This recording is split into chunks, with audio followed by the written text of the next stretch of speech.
Hello student, आप सभी का कल्याणी आईएएस एकेडमी के ऑनलाइन प्लेटफॉर्म पर स्वागत है। मैं लखन दाइबा आपको एमपीजी के पढ़ा रहा हूँ। एमपीजी के मतलब मध्य प्रदेश सामान्य ज्ञान। मध्य प्रदेश सामान्य ज्ञान एक ऐसा विषय है जो लोक सेवा आयोग द्वारा की जाने वाली प्रारंभिक परीक्षा और मुख्य परीक्षा दोनों में ही महत्वपूर्ण स्थान रखता है। हमारी मध्य प्रदेश लोक सेवा आयोग द्वारा आयोजित की जाने वाली प्रारंभिक परीक्षा में इससे 15 से 20 क्वेश्चन पूछे जाते हैं और वही मुख्य परीक्षा में इसमें से कम 150 से 200 नंबर क्वेश्चन आपसे पूछे जाएंगे मध्य प्रदेश सामान्य ज्ञान से। ठीक है, तो हम इस मध्य प्रदेश सामान्य ज्ञान को पूरा विस्तृत रूप से अध्ययन करेंगे।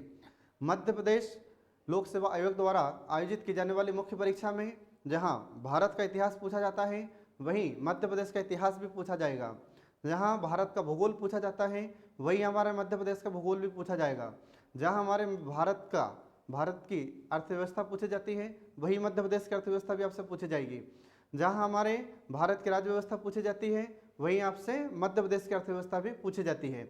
तो हमारे मध्य प्रदेश लोक सेवा आयोग द्वारा आयोजित की जाने वाली दोनों परीक्षाओं में, प्रारंभिक परीक्षा और मुख्य परीक्षा, दोनों में इसका बहुत वेटेज है। तो दोस्तों, आप इसको ध्यानपूर्वक पढ़िए, वीडियो को शुरू से अंत तक देखिए। ठीक है, हम यहाँ पर जो भी पढ़ेंगे इसमें मैं आपको इस बात की गारंटी देता हूँ कि आयोग द्वारा आयोजित की जाने वाली जो परीक्षाएं हैं, प्रारंभिक परीक्षा हो चाहे मुख्य परीक्षा हो, क्वेश्चन यहीं से पूछे जाएंगे। ठीक है, लेकिन इसके लिए आपको ध्यान रखना है कि वीडियो को शुरू से लेकर अंत तक देखना है।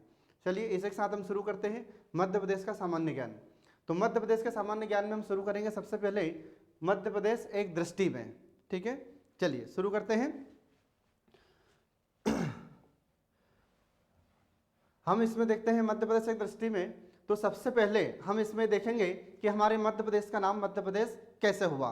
चलिए शुरू करते हैं। तो हम देखते हैं कि हमारे मध्य प्रदेश का नाम क्या है। तो इसमें हम देखते हैं कि मध्य प्रदेश का नाम मध्य प्रदेश सबसे पहले दिया था पंडित जवाहरलाल नेहरू ने। आपसे अगर क्वेश्चन पूछा जाता है कि मध्य प्रदेश का नाम मध्य प्रदेश किसने दिया था, तो ये दिया था हमारे प्रधानमंत्री पंडित जवाहरलाल नेहरू ने। हाँ जी, तो यहाँ पर आपको ये जो फोटो दिखाई दे रही है, ये हमारे प्रधानमंत्री थे पहले भारत के, पंडित जवाहरलाल नेहरू। इन्होंने ही हमारे मध्य प्रदेश को नाम मध्य प्रदेश दिया था। तो मध्य प्रदेश को नाम मध्य प्रदेश क्यों दिया था इन्होंने? क्योंकि हमारा मध्य प्रदेश भारत के बीचों बीच स्थित था, इसलिए इसका नाम मध्य प्रदेश दिया गया है। इसके बाद मध्य प्रदेश के और अन्य कौन कौन से नाम है वो आपको ध्यान रखना है। मध्य प्रदेश की राजधानी सभी को पता है, तो मध्य प्रदेश की राजधानी भोपाल है, सभी लोग जानते हैं। अब मध्य प्रदेश के अन्य नाम, ये हमारे मध्य प्रदेश लोक सेवा आयोग द्वारा पूछा गया है क्वेश्चन कि मध्य प्रदेश के 5 नाम बताइए, तो आपको यहाँ पर ध्यान रखना है। तो 5 नाम कौन कौन से हैं? तो पहला नाम हम देखते हैं हृदय प्रदेश। तो हृदय प्रदेश क्यों कहते हैं मध्य प्रदेश को? क्योंकि हमारे भारत के बीच में स्थित है, इसलिए इसको हम हृदय प्रदेश कहते हैं। दूसरा है टाइगर स्टेट। तो टाइगर स्टेट क्यों कहते हैं फ्रेंड्स? तो इसको टाइगर स्टेट इसलिए कहते हैं एमपी को, क्योंकि पूरे भारत में सबसे ज्यादा टाइगर कहां पर है? एमपी में, इसलिए हमारे मध्य प्रदेश को टाइगर स्टेट भी कहते हैं। दूसरा है, अगला नाम है सोया स्टेट। तो मध्य प्रदेश को सोया स्टेट इसलिए कहा जाता है क्योंकि पूरे भारत में सबसे ज्यादा सोयाबीन को उत्पादन करने वाला राज्य कौन सा है? हमारा मध्य प्रदेश है। भारत में जितने सोयाबीन का उत्पादन होता है उसका अकेला मध्य प्रदेश 80% उत्पादन करता है, इसलिए हमारे मध्य प्रदेश को सोया स्टेट के नाम से हम जानते हैं। अगला जाता है नाम नदियों का मायका। तो हमारे भारत में सबसे ज्यादा नदियां कहाँ बहती है? हमारे मध्य प्रदेश में सबसे ज्यादा नदियां हैं, इसलिए मध्य प्रदेश को नदियों का मायका कहते हैं। अगला जाता है डायमंड स्टेट। तो पूरे भारत में सबसे ज्यादा डायमंड का प्रोडक्शन करने वाला स्टेट कौन सा है? एमपी, इसलिए एमपी को हम डायमंड स्टेट के नाम से भी जानते हैं। लघु भारत। तो आपको पता होगा कि जब छत्तीसगढ़ हमसे अलग नहीं हुआ था तो 2000 से पहले पूरे भारत में सबसे ज्यादा क्षेत्रफल हमारे मध्य प्रदेश का था, इसलिए मध्य प्रदेश को लघु भारत के नाम से जानते हैं। फिर इसके बाद में इसका पुराना नाम क्या है? तो सेंट्रल प्रोविंस एंड बरार, ये हमारे मध्य प्रदेश का नाम है। अगला जाता है आदि मानव की क्रीड़ा स्थली। तो हम देखते हैं कि हमारे मध्य प्रदेश में सर्वप्रथम आदि मानव के साक्ष्य प्राप्त हुए थे नर्मदा नदी के किनारे, जिसको हमने नाम दिया था नर्मदा मानव या नर्मदेंसिस। तो इसलिए हमारे मध्य प्रदेश को आदि मानव की क्रीड़ा स्थली के नाम से भी हम जानते हैं। तो दोस्तों, इतने नाम हमारे मध्य प्रदेश के हैं, ये आपको याद रखना है। इसके बाद फिर अगला जाता है कि हमारे मध्य प्रदेश का क्षेत्रफल कितना है। मध्य प्रदेश का क्षेत्रफल 308,252 वर्ग किलोमीटर है। ये आपसे पूछा गया एग्जाम में, ध्यान रखना। इसके बाद फिर हमारे मध्य प्रदेश का जो क्षेत्रफल है 308,252 वर्ग किलोमीटर, तो इसमें हम देखते हैं कि ये हमारे भारत का कितना परसेंट है, तो हमारे भारत के क्षेत्रफल का 9.38% है। ये परसेंट आपको याद रखना पड़ेगा। एग्जाम में क्वेश्चन पूछा जाता है कि हमारे मध्य प्रदेश का जो क्षेत्रफल है ये भारत के कितने प्रतिशत है, तो 9.38% हमारे अकेले मध्य प्रदेश का योगदान है भारत के क्षेत्रफल में। आई होप आप लोग समझ गए होंगे। आगे बढ़ते हैं। अगला आ जाता है क्षेत्रफल की दृष्टि में हमारे मध्य प्रदेश का कौन सा स्थान है। दोस्तों डरना नहीं है, ठीक है, हमको बिल्कुल आत्मविश्वास के साथ परीक्षा की तैयारी करना है, क्योंकि कोई लक्ष्य बड़ा नहीं, जीता वही जो कभी डरा नहीं। ठीक है, आगे शुरू करते हैं हम। तो मध्य प्रदेश क्षेत्रफल की दृष्टि में कौन सा स्थान रखता है, दूसरा स्थान रखता है। पहला स्थान किसका है वर्तमान में, राजस्थान का। 2000 से पहले किसका स्थान था, हमारे मध्य प्रदेश का। अब वर्तमान में मध्य प्रदेश का दूसरा स्थान है क्षेत्रफल के मामले में। अब अगला आ जाता है कि हमारे मध्य प्रदेश का उत्तर से दक्षिण और पूर्व से पश्चिम कितना विस्तार है। ठीक है, तो हम यहाँ पर देख रहे हैं कि हमारे मध्य प्रदेश का उत्तर से दक्षिण कितना विस्तार है, 605 किलोमीटर। इसके बाद में अब ये कैसे हैं, तो ये मैं आपको बताता हूँ। देखिए इसमें आगे जैसे हमने यहाँ पर एक मैप बनाया है, तो इस मैप में अपन देखते हैं कि हमारे मध्य प्रदेश का यहाँ से लेकर कहाँ से, ये उत्तर से लेकर दक्षिण तक ये विस्तार कितना है, ये है 605 किलोमीटर। ठीक है, और इधर जो पूर्व से पश्चिम तक का विस्तार है हमारा, ये है 870 किलोमीटर। तो ये आपको इसमें ध्यान रखना है, ये एग्जाम में अपने से पूछा जा चुका है। ठीक है, अब इसके बाद में हम फिर आगे शुरू करते हैं। अगला कि हमारे मध्य प्रदेश की भौगोलिक स्थिति क्या है। तो भौगोलिक स्थिति का मतलब ये होता है कि हमारे मध्य प्रदेश की उत्तरी अक्षांश स्थिति और हमारे मध्य प्रदेश की पूर्वी देशांतर की स्थिति, ये कहाँ से कहाँ तक कितनी है, ये हम इसमें शुरू कर रहे हैं। तो मध्य प्रदेश की जो भौगोलिक स्थिति है ये है 21 डिग्री 6 मिनट उत्तरी अक्षांश रेखा से 26 डिग्री 30 मिनट उत्तरी अक्षांश, ये हमारे मध्य प्रदेश की उत्तरी अक्षांश स्थिति है। और पूर्वी देशांतरी स्थिति क्या है, तो ये 74 डिग्री 9 मिनट से 82 डिग्री 48 मिनट पूर्वी देशांतर के मध्य हमारा मध्य प्रदेश स्थित है। अब ये कैसे है, तो इसको मैं बताता हूँ आपको मैप के द्वारा। देखिए इसमें जरा, तो यहाँ पर ये जो मैप आपको दिखाई दे रहा है, ठीक है, तो अभी हमने देखा है कि हमारे मध्य प्रदेश की जो उत्तरी अक्षांश स्थिति है, तो उत्तरी अक्षांश स्थिति कहाँ से कहाँ तक है, तो यहाँ पर अपन देख रहे हैं कि हमारे मध्य प्रदेश का सबसे दक्षिणी जिला कौन सा है, तो मध्य प्रदेश का सबसे दक्षिणी जिला है बुरहानपुर। ठीक है, तो यहाँ से हम देखते हैं कि हमारे मध्य प्रदेश की उत्तरी अक्षांश स्थिति शुरू होती है। ठीक है, अब ये उत्तरी अक्षांश स्थिति का मतलब क्या है, तो आपको पता होगा कि जब हम भारत का भूगोल पढ़ते हैं तो भारत के भूगोल में जो ग्लोब हम पढ़ते हैं, तो ग्लोब में आपने देखा होगा कि बीचों बीच एक लाइन खींची रहती है, जैसे यहाँ पर ऐसा ये ग्लोब होता है। ठीक है, अब ये ग्लोब में हम देखते हैं कि ये 0 डिग्री विषुवत रेखा होती है, ये विषुवत रेखा होती है। ठीक है, इसको हम इक्वेटर लाइन कहते हैं। अब विषुवत रेखा का ऊपर का जो हिस्सा है वह क्या कहलाएगा, वह कहलाएगा उत्तरी गोलार्ध। तो जो हमारे ग्लोब पर इससे आड़ी लाइन खींची जाती है इसको कहते हैं अक्षांश रेखाएं। ठीक है, अब ये 0 डिग्री से ऊपर की तरफ की जो अक्षांश रेखाएं होगी उनको कहा जाएगा उत्तरी अक्षांश। तो हमारा मध्य प्रदेश कहाँ पर आता है, तो हमारा मध्य प्रदेश ग्लोब में उत्तर में आता है, ध्यान रखना, क्योंकि हमारा भारत भी कहाँ पर स्थित है, तो हमारा भारत भी उत्तरी गोलार्ध में स्थित है।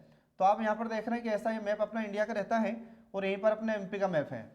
तो हमारे मध्य प्रदेश में हम देखते हैं कि उत्तरी अक्षांश से स्थिति शुरू होती है कहाँ से, ये 21 डिग्री 6 मिनट से, जो कहाँ तक है, ये 26 डिग्री 30 मिनट उत्तरी अक्षांश। तो हमारे मध्य प्रदेश में जो मुरैना जिला है वहाँ पर ये 26 डिग्री 30 मिनट हमारे मध्य प्रदेश की स्थिति समाप्त हो जाती है। तो ये होती उत्तरी अक्षांश से स्थिति मध्य प्रदेश की। फिर पूर्वी देशांतरी स्थिति क्या है मध्य प्रदेश की, तो आइए इसमें अपन देखते हैं। तो इसमें अपन देखते हैं कि हमारे मध्य प्रदेश की जो पूर्वी देशांतरी स्थिति है, अब ये पूर्वी देशांतर का मतलब क्या है, तो पूर्वी देशांतर का मतलब ये होता है कि हमारे ग्लोब पर ऐसी जो खड़ी लाइन खींची गई है, तो जो खड़ी लाइन खींची जाती है उनको कहा जाता है देशांतर रेखाएं। ठीक है, अब इसमें अपन देखते हैं कि जो खड़ी लाइन खींची जाती है हमारे ग्लोब पर उसको हम देशांतर रेखा कहते हैं। तो ऐसे ही ग्लोब के बीचों बीच से एक लाइन खींची गई है, इसको कहा जाता है ग्रीनविच मीन टाइम लाइन, या इसको हम ग्रीनविच रेखा के नाम से जानते हैं। तो ये रेखा का इधर वाला जो हिस्सा होगा यह कहलाता है पूर्वी देशांतर, और इस 0 डिग्री देशांतर रेखा का इधर का जो लेफ्ट साइड होता है इसको कहा जाता है पश्चिमी देशांतर। तो हमारा भारत किधर बसा हुआ है, तो हमारा भारत ये 0 डिग्री से इधर, मतलब जो देशांतर रेखा है हमारी ये वाली लाइन जिसको जीएमटी लाइन कहते हैं, तो जीएमटी लाइन के पूर्व में स्थित है हमारा भारत। तो इसलिए इसको क्या कहा जाएगा, इसलिए इसको कहा जाएगा पूर्वी देशांतर। ठीक है, तो हम देखते हैं कि हमारे मध्य प्रदेश की जो स्थिति शुरू होती है, तो मध्य प्रदेश की स्थिति कहाँ से शुरू होता है, तो मध्य प्रदेश की स्थिति यहाँ पर हमारे अलीराजपुर जिले से शुरू हो जाती है। कितने डिग्री से स्टार्ट होगी, तो 74 डिग्री 9 मिनट पूर्वी देशांतर से हमारे मध्य प्रदेश की स्थिति शुरू होती है, जो कहाँ तक रहती है, ये इधर हमारे जो सिंगरौली जिला है, तो सिंगरौली जिला हमारा भारत मध्य प्रदेश का सबसे पूर्वी जिला है। ठीक है, तो सिंगरौली में हम देखते हैं कि 82 डिग्री 48 मिनट पूर्वी देशांतर तक हमारे मध्य प्रदेश की स्थिति है। तो अगर आपसे क्वेश्चन पूछा जाता है कि हमारा मध्य प्रदेश किसके किसके बीच स्थित है, तो आपको ये दोनों लाइन के बारे में याद रखना होगा। हमारे मध्य प्रदेश की उत्तरी अक्षांश से स्थिति क्या है और पूर्वी देशांतरीय स्थिति क्या है। ठीक है, चलिए आगे बढ़ते हैं। इसमें हम देखते हैं अगला कि हमारे मध्य प्रदेश को भू आवेष्टित प्रदेश भी हम कहते हैं। अब मध्य प्रदेश को भू आवेष्टित प्रदेश हम क्यों कहते हैं, इसका कारण है। ठीक है, इसको इंग्लिश में हम लैंडलॉक स्टेट के नाम से हम जानते हैं। तो लैंडलॉक क्लियर है, तो लैंडलॉक का मतलब ये होता है कि ऐसा प्रदेश या ऐसा राज्य जो चारों तरफ भूमि से घिरा हुआ हो, उसको हम कहते हैं लैंडलॉक, और हिंदी में कहा जाता है भू आवेष्टित प्रदेश। तो हमारा मध्य प्रदेश भूमि से घिरा हुआ है, हमारा मध्य प्रदेश किसी भी समुद्री सीमा को स्पर्श नहीं करता, हमारा मध्य प्रदेश किसी भी दूसरे देश की सीमा को स्पर्श नहीं करता, इसलिए हमारे मध्य प्रदेश को भू आवेष्टित प्रदेश के नाम से जाना जाता है। अब आप सोच रहे होंगे कि क्या अपना मध्य प्रदेश ही अकेला भू आवेष्टित प्रदेश है, नहीं, हमारे मध्य भारत में और भी राज्य हैं, जैसे तेलंगाना है, छत्तीसगढ़ है, ये कैसे राज्य हैं, ठीक है, ये राज्य हैं भू आवेष्टित प्रदेश। तो ऐसे भू आवेष्टित प्रदेश में हमारा मध्य प्रदेश भी आता है। ठीक है दोस्तों, इसका सीधा सा मतलब क्या हो जाएगा कि हमारा मध्य प्रदेश न तो किसी समुद्री सीमा को स्पर्श करता है और न ही किसी दूसरे देश की सीमा को स्पर्श करता है, तो हमारा मध्य प्रदेश भू आवेष्टित प्रदेश है। ये इसकी डेफिनेशन आपसे पूछी जा चुकी है। इसके बाद में अगला क्वेश्चन आता है कि बताइए हमारा मध्य प्रदेश कितने राज्यों की सीमा को छूता है, तो हमारा मध्य प्रदेश 5 राज्यों की सीमा को छूता है। तो ये 5 राज्य कौन कौन से हैं, तो उत्तर में उत्तर प्रदेश, ठीक है, और दक्षिण में महाराष्ट्र, और पूर्व में छत्तीसगढ़, और इधर पश्चिम में गुजरात और राजस्थान। ये 5 राज्यों को हमारा मध्य प्रदेश स्पर्श करता है। ठीक है दोस्तों, आइए हम इसको मैप के द्वारा समझते हैं कैसे, वो देखिए आप आगे। ये हमारा मध्य प्रदेश है, ठीक है, तो यहां पर अपन देखते हैं कि ये हमारा मध्य प्रदेश है। तो अभी हमने आपको बताया कि उत्तर में उत्तर प्रदेश, ठीक है, अब उत्तर में उत्तर प्रदेश अपन देख रहे हैं कैसे, ये देखिए आप, तो यहाँ पर ये जो दिशा दिखाई दे रही है आपको, ये उत्तरी है, ये तो ये उत्तर में उत्तर प्रदेश, ठीक है, ये लगा हुआ है हमसे, हमारे मध्य प्रदेश से लगा हुआ है। तो उत्तर प्रदेश को मध्य प्रदेश के कितने जिले छूते हैं, अर्थात हमारे मध्य प्रदेश के कितने जिले उत्तर प्रदेश से लगे हुए हैं, तो ये आपको ध्यान रखना है 13 जिले। ठीक है, इसके बाद हम इधर देखते हैं कि इधर पूर्व में ये छत्तीसगढ़ है, यहाँ पर ये आप देख रहे हैं छत्तीसगढ़, तो ये छत्तीसगढ़ से हमारे मध्य प्रदेश के कितने जिले लगे हुए हैं, तो ये 6 जिले लगे हुए हैं। फिर इसके बाद में इधर दक्षिण में हम देखते हैं महाराष्ट्र, तो महाराष्ट्र से कितने जिले लगे हुए हैं मध्य प्रदेश के, 9 जिले लगे हुए हैं। फिर इसके बाद में इधर ये गुजरात है, तो गुजरात से मध्य प्रदेश के कितने जिले लगे हुए हैं, 2 जिले लगे हुए हैं। फिर इसके बाद में इधर राजस्थान है, तो राजस्थान से हमारे मध्य प्रदेश के कितने जिले लगे हुए हैं, ये 10 जिले लगे हुए हैं। ठीक है दोस्तों, तो इसको आप ध्यान रखें, एग्जाम में क्वेश्चन इससे पूछा जाता है और कई बार पूछा भी है। सबसे पहला क्वेश्चन तो ये पूछा जाएगा आपसे कि बताइए हमारे मध्य प्रदेश से कितने राज्य लगे हुए हैं, तो सबसे पहला आंसर है 5। ठीक है, फिर इसके बाद में किस राज्य से कितने मध्य प्रदेश के जिले लगे हुए हैं, ये आपको ध्यान रखना है। अब आपसे क्वेश्चन पूछा जाता है कि बताइए जिले के आधार पर सर्वाधिक सीमा किस राज्य से लगी हुई है मध्य प्रदेश की, तो ये लगी हुई है उत्तर प्रदेश से। ठीक है, ये आपको इसमें ध्यान रखना है। इसके बाद फिर हम आगे बढ़ते हैं। अगला जाता है कि हमारा मध्य प्रदेश,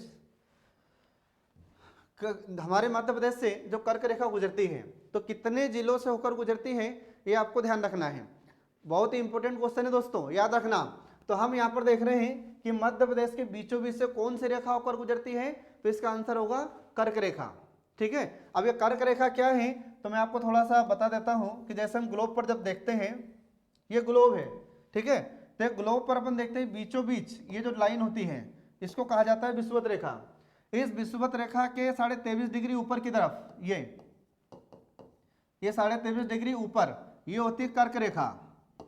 इसके बाद में इसी 0 डिग्री विषुवत रेखा के नीचे अपन देखते हैं, ये विषुवत रेखा है, इस विषुवत रेखा के नीचे 23.5 डिग्री दक्षिण में ये कहलाती मकर रेखा, ये है मकर रेखा। तो इसमें अपन देखते हैं कि हमारे मध्य प्रदेश के बीचों बीच से होकर कौन सी रेखा गुजरती है, तो मध्य प्रदेश के बीचों बीच से होकर गुजरती है ये कर्क रेखा, ध्यान रखना। और कितने जिलों से होकर गुजरती है, तो ये मध्य प्रदेश के 14 जिलों से होकर गुजरती है। इन 14 जिलों के नाम आपको याद रखना होगा। सबसे पहला क्वेश्चन तो ये पूछा जाएगा आपसे कि बताइए ये मध्य प्रदेश के कितने जिलों से होकर गुजरती है, तो सबसे पहला आंसर है इसका 14। अब 14 जिले कौन कौन से हैं, तो ये आपको इसमें ध्यान रखना है। तो हम इसको याद रखते हैं, देखिए कैसे। तो यहाँ पर अपन देख रहे हैं कि इसके लिए हमने एक छोटी सी ट्रिक बनाई है, तो आप लोग याद रखना।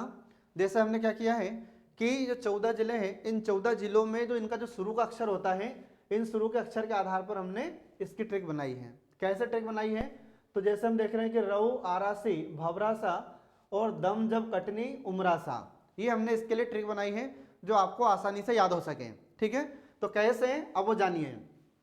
तो पहला जो अक्षर है यहाँ पर, पहला अक्षर क्या है, र। तो हम देख रहे हैं यहाँ पर जो पहला अक्षर है र, तो र से हम क्या बनाएंगे, रतलाम। तो हमने इसके लिए मैप में नंबरिंग भी किया है। तो नंबरिंग हम देखते हैं कि यहाँ पर ये एक नंबर है, तो एक नंबर पे क्या है, रतलाम। ठीक है फ्रेंड्स, दूसरा है उ, तो उ से हमने क्या बनाया है, उज्जैन। तो सेकंड नंबर पर यहाँ पर क्या आ जाता है, ये उज्जैन आ जाता है। तीसरा हमने अगला शब्द बनाया है, तीसरा शब्द आ, तो आ से हमने क्या बनाया है, आगर मालवा। ध्यान रखना, जब आगर मालवा गठन नहीं हुआ था उससे पहले शाजापुर कर्क रेखा को स्पर्श करता था। ठीक है, अब क्या स्पर्श कर रहा है, अब आगर मालवा इस कर्क रेखा को स्पर्श करता है। तो तीसरे नंबर पर क्या है दोस्तों, आगर मालवा। ठीक है, इसके बाद में हमारे पास जो चौथा अक्षर है, चौथा अक्षर रा है। तो रा से हमने क्या बनाया है, राजगढ़। तो यहाँ पर देखिए आप, हमने मैप में नंबरिंग किया है, तो यहाँ पर चौथा नंबर पर क्या है, राजगढ़। इसके बाद में फिर पांचवा अक्षर क्या है हमारे पास, सी। तो सी से हमने क्या बनाया है, सीहोर। तो यहाँ पर पांचवा जिला क्या हो जाएगा, सीहोर।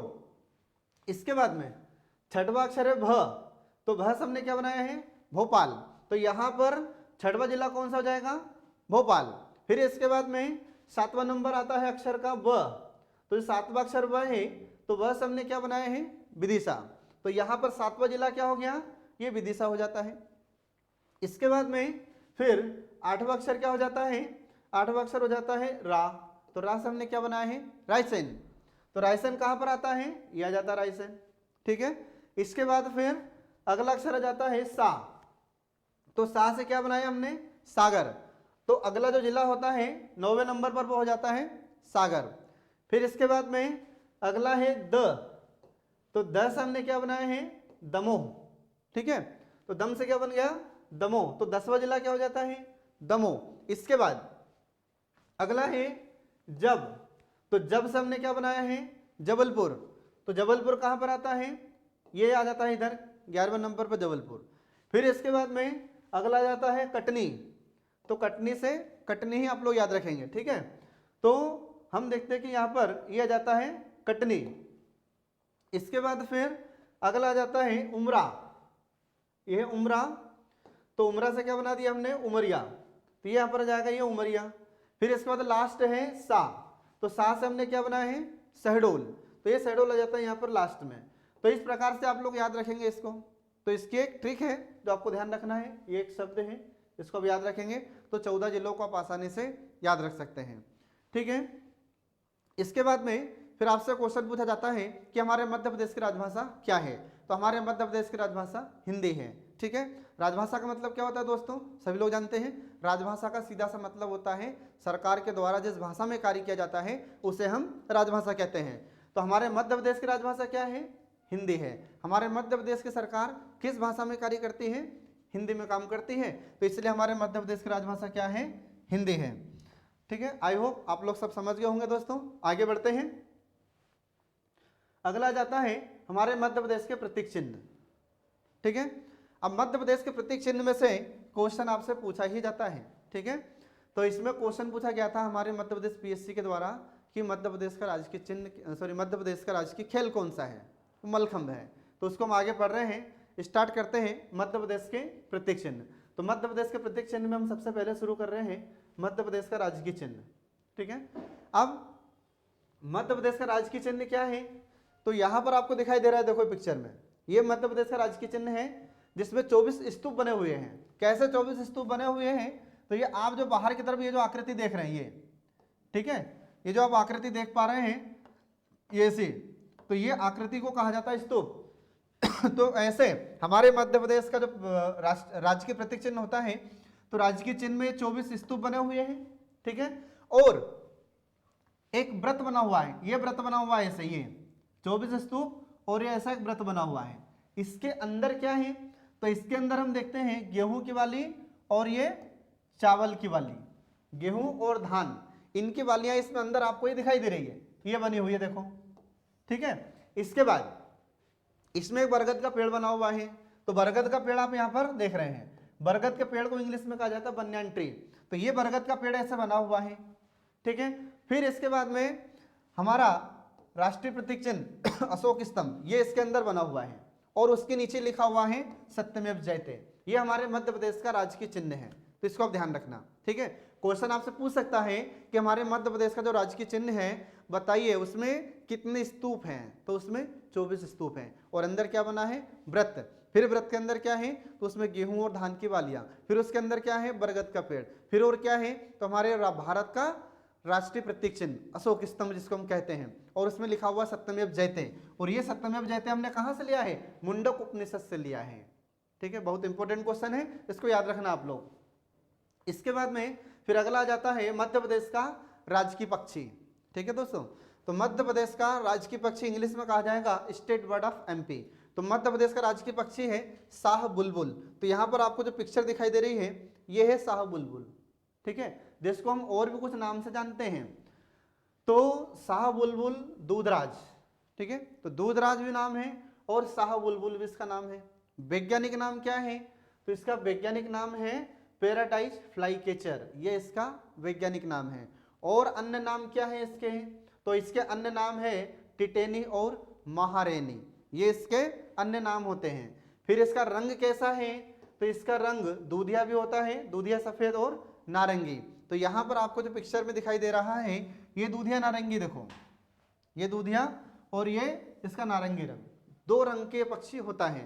तो इसमें आप ध्यान रखेंगे। इसके बाद में इसके सिर पर, यहाँ पर आप देख रहे हैं ये इसका जो सिर है दोनों में देखो, तो जो दूधराज है इसमें इसका सिर कैसा है, नीला, और इसके ऊपर जो कलंगी है वह भी कैसा कलर की है, नीले कलर की है। एग्जाम में क्वेश्चन पूछ सकता है कि हमारे मध्य प्रदेश का जो राजकीय पक्षी दूधराज है या शाह बुलबुल है या फिर टिटेनी है या महारेनी है या पैराडाइज फ्लाईकेचर है। ठीक है, तो इसके सिर पर जो कलंगी है उसका रंग कैसा है, तो उसका रंग नीला है, ये आप लोग याद रखेंगे। इसके बाद फिर अगला क्वेश्चन आपसे पूछा जाता है कि हमारी मध्य प्रदेश सरकार ने इसको कब अपना राजकीय पक्षी घोषित किया था, तो इसको ध्यान रखेंगे आप 1 नवंबर 1981 को। ठीक है, 1 नवंबर 1981 को हमारी मध्य प्रदेश सरकार ने इसको राजकीय पक्षी के रूप में घोषित किया था। तो इसको आप लोग ध्यान रखेंगे दोस्तों, जैसे यहाँ पर लिखा हुआ है देखो, ये 1 नवंबर 1981 को हमारी मध्य प्रदेश सरकार ने इसको राजकीय पक्षी के रूप में घोषित किया था। आई होप आप लोग समझ गए होंगे। आगे बढ़ते हैं, अगला है हमारे मध्य प्रदेश का राजकीय पशु। ठीक है, तो यहाँ पर देखो आपको दिखाई दे रहा है ये पिक्चर किसकी दिखाई दे रही है आपको, हिरण की। तो हिरण की एक प्रजाति उसका नाम है बारहसिंगा। तो ये बारहसिंगा हमारे मध्य प्रदेश का राजकीय पशु है, ध्यान रखना। तो इसकी प्रजाति कौन सी है? ये ब्रेडरी प्रजाति, ध्यान रखना। और ये कहाँ पर रहना पसंद करता है? ये दलदली घास में रहना पसंद करता है। इसके बाद में हमारे मध्य प्रदेश सरकार ने इसको कब अपना राजकीय पशु घोषित किया था? तो आपको ध्यान रखना है 1 नवंबर 1981 को हमारी मध्य प्रदेश सरकार ने इसको राजकीय पशु के रूप में घोषित किया था। ठीक है, इसके बाद फिर इसका वैज्ञानिक नाम क्या है? तो इसका वैज्ञानिक नाम है रूसुर्वस डुबोकुली। ठीक है दोस्तों, यहाँ पर यह तो अपने को याद है कि इसका नाम बारहसिंगा है, ये तो सबको याद है, लेकिन जो वैज्ञानिक नाम है ये कम लोगों को याद रहता है। और यही हमारा मध्य प्रदेश पीएससी पूछेगा प्रारंभिक परीक्षा में कि इसका वैज्ञानिक नाम क्या है। ठीक है, तो आप याद रखते हैं रूसुर्वस डुबोकुली, है ना। तो यहाँ पर जो दलदली घास है, तो दलदली घास में अपन देखते हैं कि ये बैठना पसंद करता है, रूस रूस कर और डूब डूब कर बैठना पसंद करता है। तो आप इसको याद रख सकते हैं ऐसा। ठीक है, याद रखने का तरीका है। इसके बाद में ये मुख्यतः कहाँ पर रहता है ज्यादा? मुख्यतः कहाँ पर पाया जाता है हमारे मध्य प्रदेश में? तो ये मुख्यतः कानाकिसली नेशनल पार्क में ये पाया जाता है ज्यादा। ठीक है, इसके बाद में यहाँ पर आप देखें चित्र में स्पष्ट हो रहा है कि ये दलदली घास है ना, कानाकिसली नेशनल पार्क है, यहाँ पर ज्यादा मिलता है। तो ये क्वेश्चन इंपोर्टेंट है कि बताइए जो बारहसिंगा हमारे मध्य प्रदेश का राजकीय पशु है ये कहाँ पर ज्यादा पाया जाता है? तो ये मध्य प्रदेश के कानाकिसली नेशनल पार्क में ज्यादा पाया जाता है। ठीक है, इसके बाद में देखिए आगे मध्य प्रदेश का राजकीय वृक्ष कौन सा है? तो मध्य प्रदेश का राजकीय वृक्ष है बरगद, इसको इंग्लिश में हम कहते हैं बनियान ट्री। ठीक है, तो यहाँ पर आप देख रहे हैं पिक्चर में, तो ये जो पिक्चर आपको दिखाई दे रही है ये किसकी पिक्चर है? ये बरगद के पेड़ की पिक्चर है। तो ये हमारे मध्य प्रदेश का राजकीय वृक्ष है। इसके बाद में इसको मध्य प्रदेश सरकार ने राजकीय वृक्ष कब घोषित किया था? तो ये डेट आपको याद रखनी पड़ेगी, 1 नवंबर 1981 को मध्य प्रदेश सरकार ने इसको अपना राजकीय वृक्ष घोषित किया था। ठीक है दोस्तों, इसके बाद फिर इसका वैज्ञानिक नाम पूछता है हर बार, ध्यान रखना। एमबीबीएस ने एक बार पूछा था अफीम का, है ना, वैज्ञानिक नाम। तो इसका वैज्ञानिक नाम आपसे पूछ सकता है कि बरगद का वैज्ञानिक नाम क्या है। अब ये थोड़ी ना पूछेगा कि मध्य प्रदेश का राजकीय वृक्ष क्या है, तो ये तो सबको पता है ना। लेकिन जो वैज्ञानिक नाम है इसमें हमको थोड़ी सी प्रॉब्लम होती है। तो आपको याद रखना है फाइकस वैंगेलेंसिस, ये हमारे मध्य प्रदेश के राजकीय वृक्ष का वैज्ञानिक नाम है, अर्थात बरगद का वैज्ञानिक नाम होता है फाइकस वैंगेलेंसिस। इसका महत्व क्या है? तो ये ऐतिहासिक दृष्टि से बहुत महत्वपूर्ण है और धार्मिक दृष्टि से, औषधिक दृष्टि से और पर्यावरणीय दृष्टि से बहुत ही महत्वपूर्ण है ये। तो ऐतिहासिक दृष्टि से कैसे? तो हमारे इतिहास में, हमारे वेदों में इसका वर्णन मिलता है। इसके बाद में धार्मिक दृष्टि से तो आपने देखा होगा कि कई लोग इसकी पूजा करते हैं, बरगद के वृक्ष की, पता होगा आपको। तो धार्मिक दृष्टि से अति महत्वपूर्ण है। फिर औषधि के रूप में इसका उपयोग होता है, इससे बहुत सारी औषधि बनाई जाती है, मेडिसिन बनाई जाती है, इसके लिए इसका बहुत महत्व है। फिर पर्यावरणीय दृष्टि से बहुत महत्वपूर्ण है। ठीक है, तो पर्यावरण को सुरक्षित बनाए रखने में इसका बहुत बड़ा योगदान होता है, क्योंकि ये बहुत फैलता है। कैसे फैलता है? तो जैसे इसकी शाखाओं में से ये जड़ निकलती है और ये जड़ इस जमीन तक जाती है और जमीन में जाने के बाद पुनः फिर एक बड़ा पेड़ बन जाती है। फिर उस पेड़ के शाखाओं में से जड़ निकलेगी, फिर वापस जमीन में जाती है और जड़ जमीन में जाने के बाद में फिर पुनः एक वृक्ष बन जाता है। ऐसे बढ़ते बढ़ते बढ़ते पेड़ बहुत घना हो जाता है, बड़ा हो जाता है, इसलिए पर्यावरण दृष्टि से इसका बहुत ही महत्वपूर्ण है। इसके बाद फिर आगे देखिए, अगला जाता है कि मध्य प्रदेश का राजकीय पुष्प। तो मध्य प्रदेश का राजकीय पुष्प कौन सा है? तो लिली, है ना। तो यहाँ पर आपको जो दिखाई दे रहा है पिक्चर में, देखिए ये लिली का फूल है ना, ये हमारे मध्य प्रदेश का राजकीय फूल है। इसको हमारी मध्य प्रदेश सरकार ने राजकीय पुष्प कब घोषित किया था? तो इसकी डेट आपको याद रखना है 1 नवंबर 1981 को। फिर इसके बाद में इसका उपयोग किसमें होता है? तो औषधि बनाने में इस फूल का उपयोग किया जाता है दोस्तों। इसके बाद में इसके लिए कौन सी जलवायु उचित रहती है? तो शीतोष्ण जलवायु इसके लिए उचित रहती है। शीतोष्ण का अर्थ क्या हो जाता है? तो शीतोष्ण का अर्थ होता है शीत धन उष्ण, मतलब न तो ज्यादा गर्मी और न ज्यादा ठंडी, उसको हम कहते हैं शीतोष्ण। तो इस पौधे को, इस फूल के पौधे को कौन सी जलवायु अच्छी है? तो इसके लिए शीतोष्ण जलवायु उचित रहती है। तो हमारे मध्य प्रदेश में शीतोष्ण जलवायु होने के कारण यह पाया जाता है। इसके बाद में वैज्ञानिक नाम क्या है इसका? लिलियम कैंडिडम, ये इसका वैज्ञानिक नाम होता है। ये तो सभी लोगों को पता है कि मध्य प्रदेश का राजकीय पुष्प लिली है, लेकिन ये बहुत कम लोगों को पता होता है कि इसका वैज्ञानिक नाम लिलियम कैंडिडम होता है। ठीक है, इसके बाद में ये किस कुल का पौधा होता है? तो ये लिलिएसी कुल का पौधा होता है ये, ठीक है। तो बहुत सारे जितने भी पेड़ पौधे होते हैं और जितने पशु होते हैं सबका अपना अपना कुल होता है। तो ऐसे अपन देखते हैं कि इसका कुल कौन सा है, तो इसका कुल है लिलिएसी। यहां से क्वेश्चन पूछ सकता है, ठीक है, तो इसका ध्यान रखेंगे। अगला जाता है हमारे मध्य प्रदेश का राजकीय खेल, स्टेट गेम ऑफ एमपी। तो मध्य प्रदेश का राजकीय खेल कौन सा होता है, मलखंभ होता है। ये हमारे एमपीपीएससी ने पूछा है प्रारंभिक परीक्षा में, प्रीलिम्स में पूछा गया है कि मध्य प्रदेश का राजकीय खेल कौन सा है, तो मलखंभ है। यहाँ पर आप देख रहे हैं पिक्चर में, ये देखिए यहाँ पर एक खंभ गड़ा हुआ है और उसमें कुछ लड़के हैं जो कला का प्रदर्शन कर रहे हैं, ठीक है।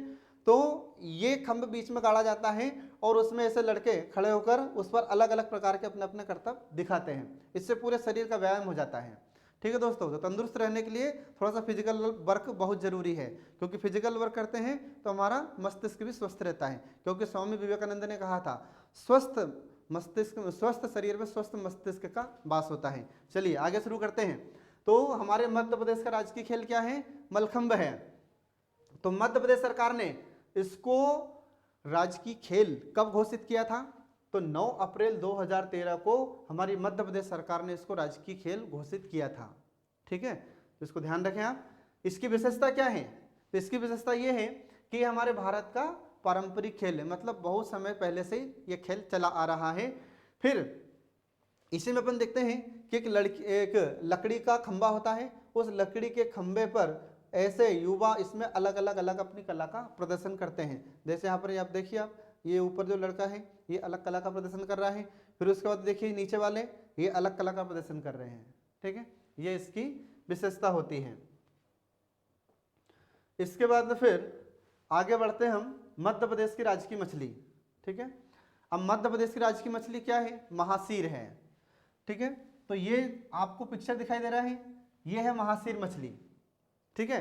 तो इसको क्वेश्चन, इसमें क्वेश्चन कैसे पूछेगा आपसे, तो क्वेश्चन ये पूछा जाएगा कि हमारी मध्य प्रदेश सरकार ने महासीर को राजकीय मछली कब घोषित किया था, तो ये किया था 26 सितंबर 2011 को। अब मध्य प्रदेश सरकार ने इसी मछली को क्यों चुना, क्या कारण है इसका, तो ये जल प्रदूषण को कम करती है, इसलिए हमारी मध्य प्रदेश सरकार ने इसको राजकीय मछली के रूप में चुना है। तो हम देखते हैं कि इसको मध्य प्रदेश सरकार ने राजकीय मछली घोषित कब किया है, 26 सितंबर 2011 को। इंपोर्टेंट ध्यान रखना, ये डेट आपको याद रखना है। फिर इसकी प्रजाति क्या है, तो इसकी प्रजाति है टोरप्यूटिटोरा, ठीक है। इसको हम और भी नाम से जानते हैं, जैसे महासीर को टोरटोर भी कहते हैं, टोरटोर, ध्यान रखना। फिर इसकी प्रजाति क्या हो जाएगी, टोरप्यूटिटोरा। फिर इसका संघ कौन सा है, तो इसका संघ है कॉर्डेटा। अब ये कॉर्डेटा संघ क्या है, तो जब आप बायोलॉजी पढ़ते हैं तो बायोलॉजी में एक टॉपिक आएगा फाइलम का, है ना। फाइलम को हिंदी में कहते हैं संघ।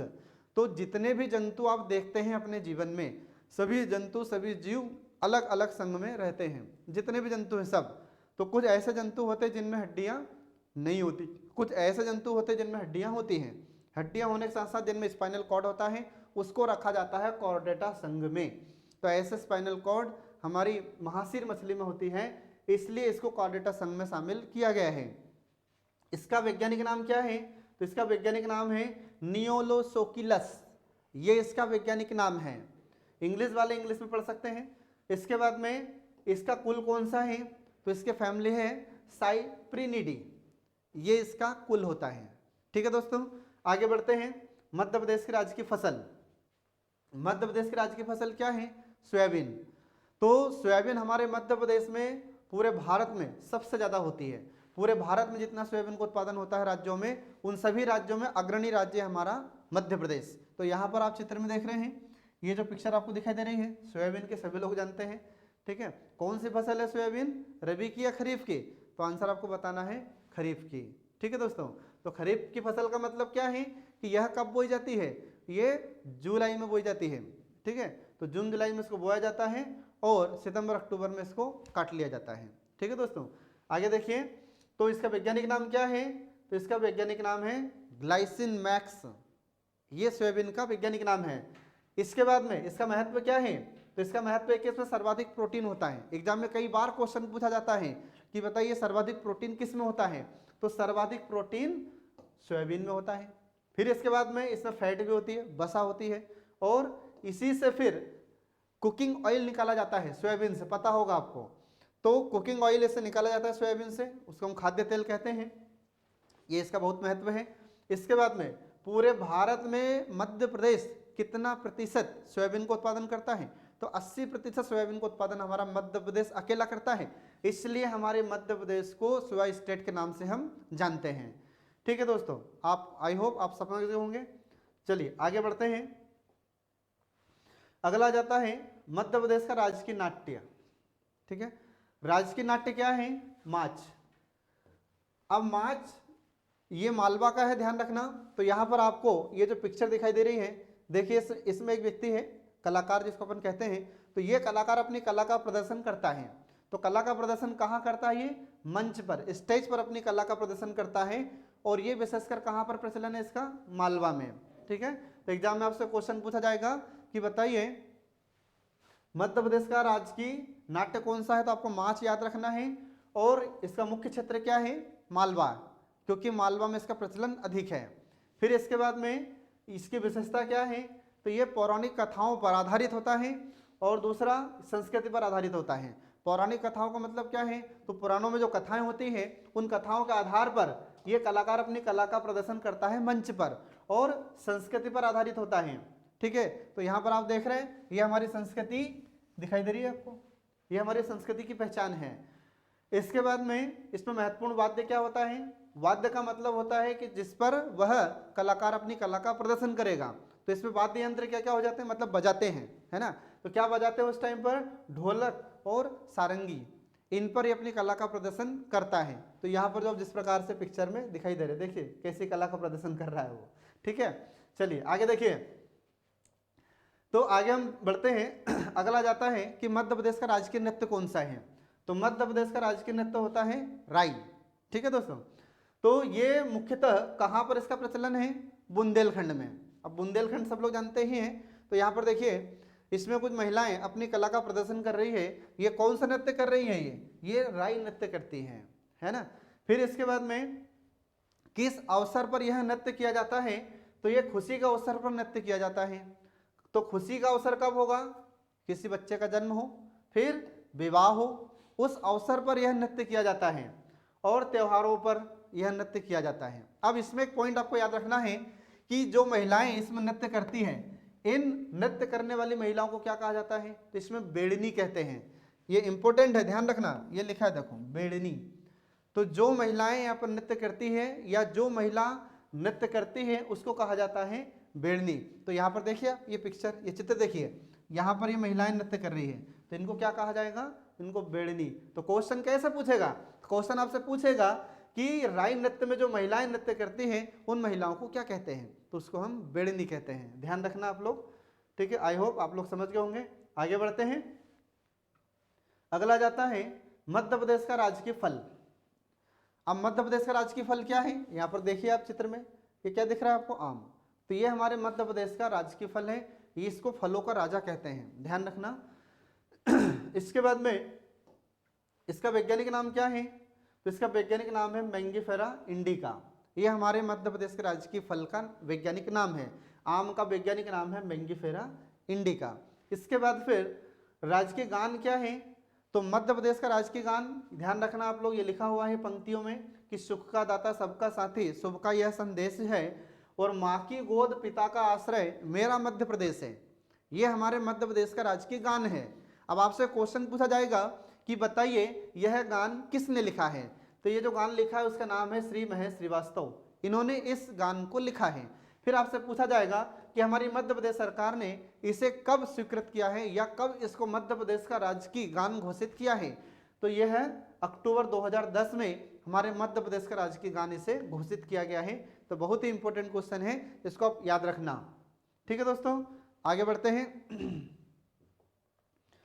अगला जाता है कि मध्य प्रदेश का उच्च न्यायालय कहाँ पर है? ठीक है, बहुत ही इंपॉर्टेंट क्वेश्चन है, ये हमसे एमपीपीएससी में पूछा गया है कि मध्य प्रदेश उच्च न्यायालय का मुख्यालय कहाँ पर है। आप देखना क्वेश्चन आपको मिलेगा, तो एमपीपीएससी में पूछा गया है। तो मध्य प्रदेश का जो उच्च न्यायालय है उसका मुख्यालय कहाँ पर है?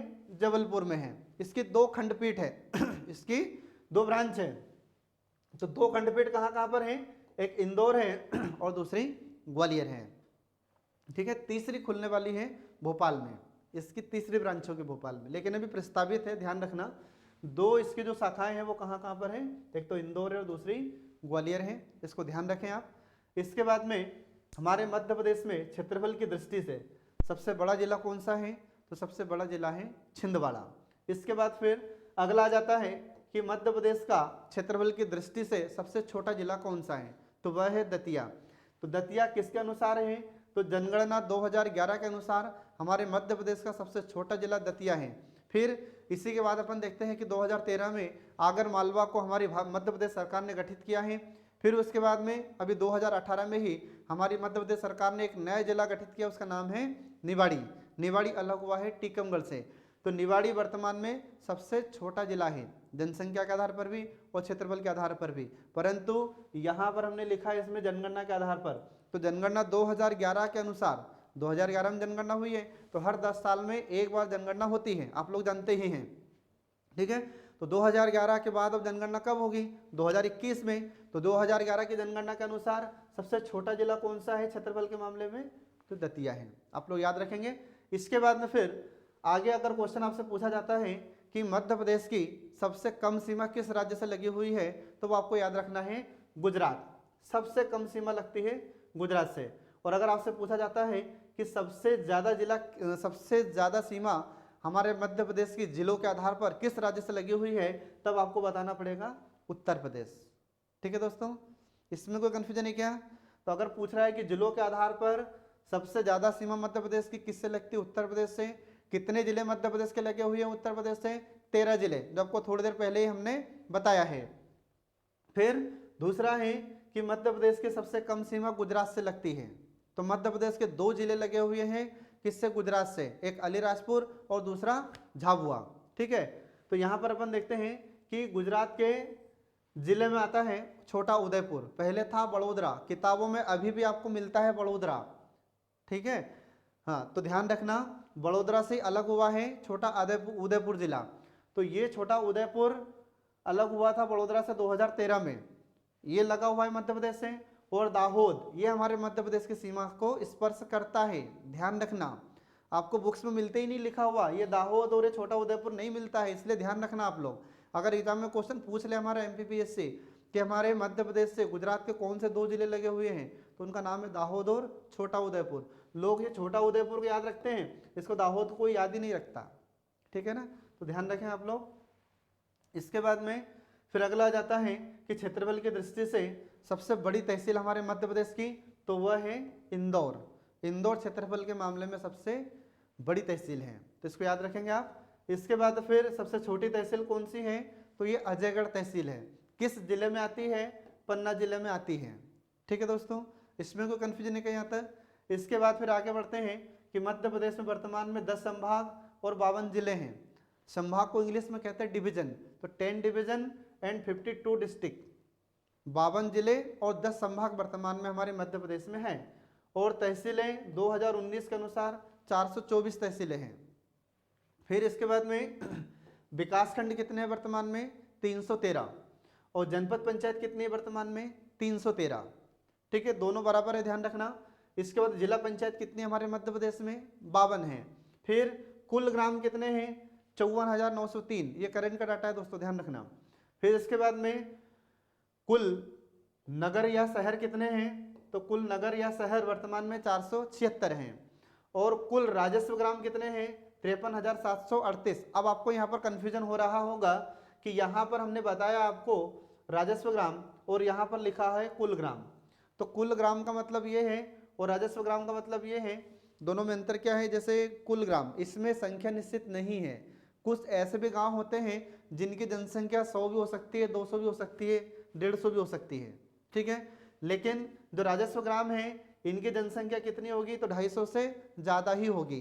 तो ऐसे गाँवों की संख्या कितनी है, 53,738, ये वर्तमान संख्या इनकी, ध्यान रखना। फिर इसके बाद में आदिवासी विकास खंड कितने हैं, 89, 89, और ग्राम पंचायत कितनी है, 23,922। इसके बाद में मध्य प्रदेश में नगर निगम कितने वर्तमान में, तो 16 नगर निगम हैं। और नगर पालिका कितनी है, तो नगर पालिका है 98 अभी वर्तमान में, ध्यान रखना।